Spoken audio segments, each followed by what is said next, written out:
Bonjour mes belles lumières, je suis heureuse de vous retrouver sur Isa Alchimiste de l'âme. Aujourd'hui, on va parler des énergies du mois de mars 2023. Enfin, 2023 commence, puisque je vous le rappelle, janvier et février, c'était des mois universels 8 et 9. On n'était pas encore sortis des énergies de 2022, pardon, qui ont été très lourdes pour beaucoup de personnes. Et là, ça y est, on est dans les énergies de 2023. Mars, c'est un mois universel 1 qui démarre un nouveau cycle qui va nous offrir plein de nouvelles possibilités. Donc, on va en parler tout de suite après que j'ai fait les petits rappels d'usage. Euh, Déjà, merci de ta présence sur cette chaîne. Si tu la découvres et qu'elle te plaît, je t'invite à t'y abonner. Si tu la connais déjà et si tu l'aimes, ben, je t'invite à liker les vidéos. Ça aide la chaîne à être davantage diffusée et moi, ça me permet d'aider davantage de personnes. Et dans tous les cas, je vous invite à me faire part de vos commentaires sous les vidéos, me dire ce qui vous intéresse, ce qui vous intéresse moins, afin que cette chaîne bien, soit un instrument de partage entre nous. Voilà, et pour rappel également, dans la description de la vidéo, tu disposes de tous les liens pour me contacter, adresse mail, rendez-vous offert par téléphone pour partager avec moi ce qui te pose problème et qu'on voit ensemble comment je peux t'accompagner à le dépasser. Lien du site internet si tu veux découvrir davantage de choses.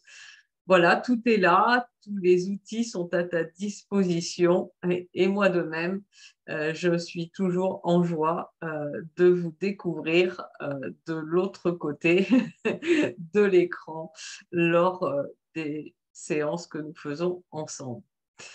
Alors, Mars, énergie du 1, donc c'est le feu, c'est le soleil, c'est le bélier, yes, je me sens concernée, c'est la couleur rouge.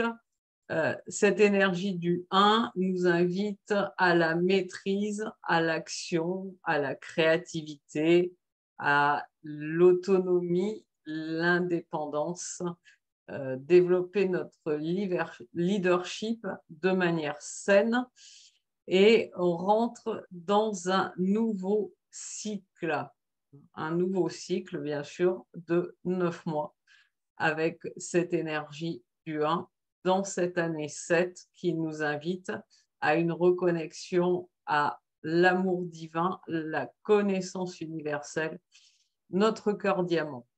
Alors, comment se développe cette énergie du 1 en ce mois de mars? Alors, je rappelle que c'est une énergie pour le collectif humain et qu'après, elle va t'influencer de manière différente selon l'année personnelle dans laquelle tu te trouves, selon ta personnalité, selon ton chemin de vie. Quand tout est en résonance, en harmonie avec ce 1, bien, il va avoir plus d'influence positive. Quand il y a des choses qui sont en dysfonctionnement par rapport à ce 1, ça va être beaucoup plus challengeant. Donc, l'énergie du 1, c'est vraiment la mise en route de nouveaux projets et tout ce qu'on commence est favorisé.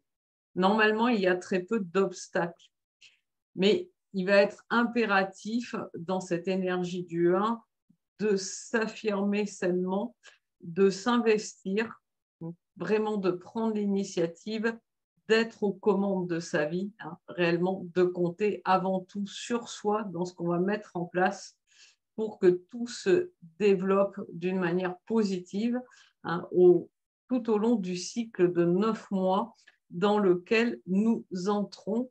Et si nous sommes vraiment aux commandes de notre vie, dans notre plein pouvoir créateur, parce que nous nous sommes délestés de tout ce que nous avions à laisser derrière nous, au cours des mois précédents, grâce notamment à l'énergie des pleines lunes et des nouvelles lunes que nous avons depuis le portail du mois de novembre, eh bien là, c'est vraiment de très, très belles énergies pour avancer vers ce qui nous porte, ce qui nous passionne, ce qui nous fait vibrer, sans oublier, bien évidemment, le côté plus pragmatique des choses, hein, leur faisabilité dans la matière, parce que nous devons allier pour nous développer, pour cheminer dans notre incarnation,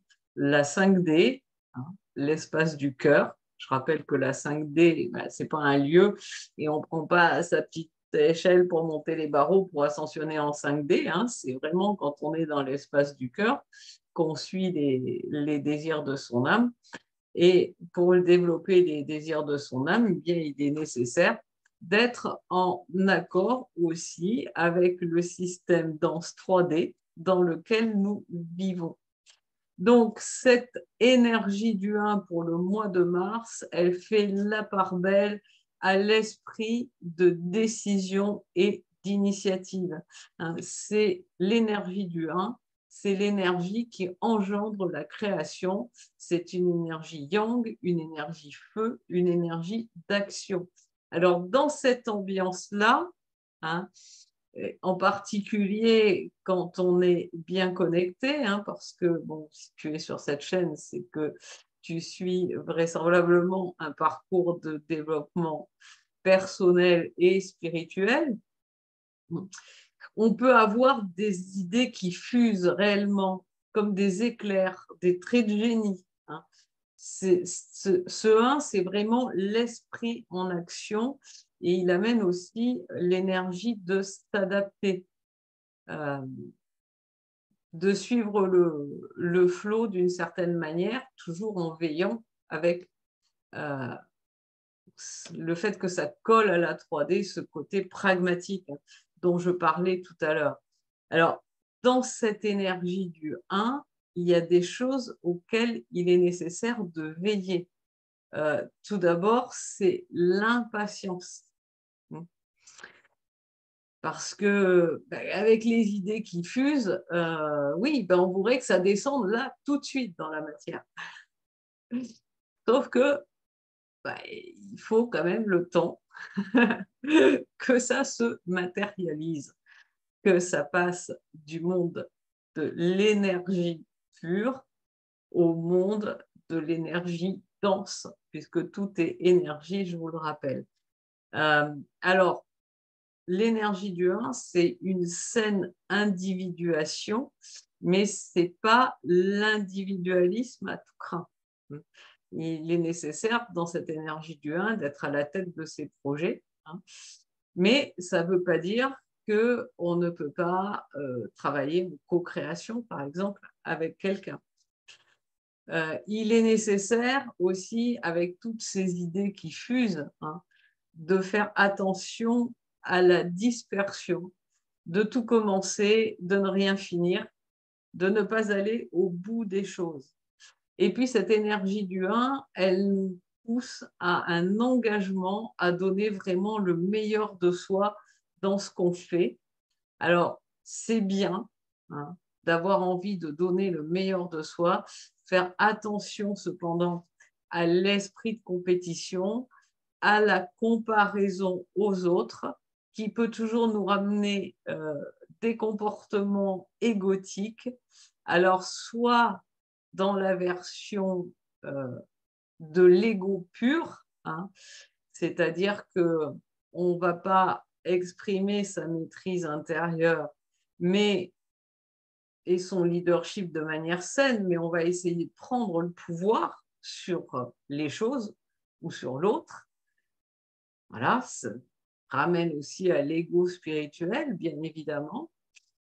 Mais le process peut amener aussi, dans cette énergie du 1, certaines personnes à de l'ego inversé, c'est-à-dire trop de soumission, par rapport à ce qui se produit dans leur vie, le sentiment de ne pas pouvoir reprendre les commandes. Je ne dis pas le contrôle, hein, je dis les commandes, c'est pas pareil, ou de se soumettre un peu trop à l'autorité d'autrui.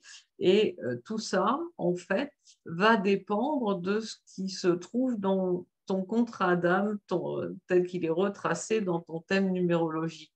C'est-à-dire que pour les personnes qui vont avoir un excès de 1, alors qui peut se trouver dans la personnalité, mais qui peut se trouver aussi à différents endroits du thème, on a le risque d'être un peu trop dans l'autorité en version plus plus. Et pour les personnes qui ont une insuffisance de 1 dans leur thème, on peut être dans la soumission et le fait d'avoir le sentiment qu'on est dépassé par certaines choses et qu'on n'a pas la capacité à en sortir par soi-même. Voilà, donc, mais globalement, hein, ce mois de mars, là, avec cette énergie du 1, il nous amène vraiment du renouveau. Ça coïncide avec le printemps, hein, et ça coïncide avec le signe du bélier sur la fin du mois, hein, puisqu'avant on est en poisson. Donc je vais dire dans la première partie du mois de mars, faites droit à votre intuition, qui est quand même la qualité reine des poissons. Et dès qu'on s'approche du bélier, n'hésitez pas à faire droit à vos intuitions et à passer à l'action après avoir bien préparé les choses. Voilà ce que j'avais à partager aujourd'hui. Belle soirée, belle journée selon le moment auquel tu découvriras cette vidéo. Et puis à très vite en live, bientôt, sur Isa, alchimiste de l'âme.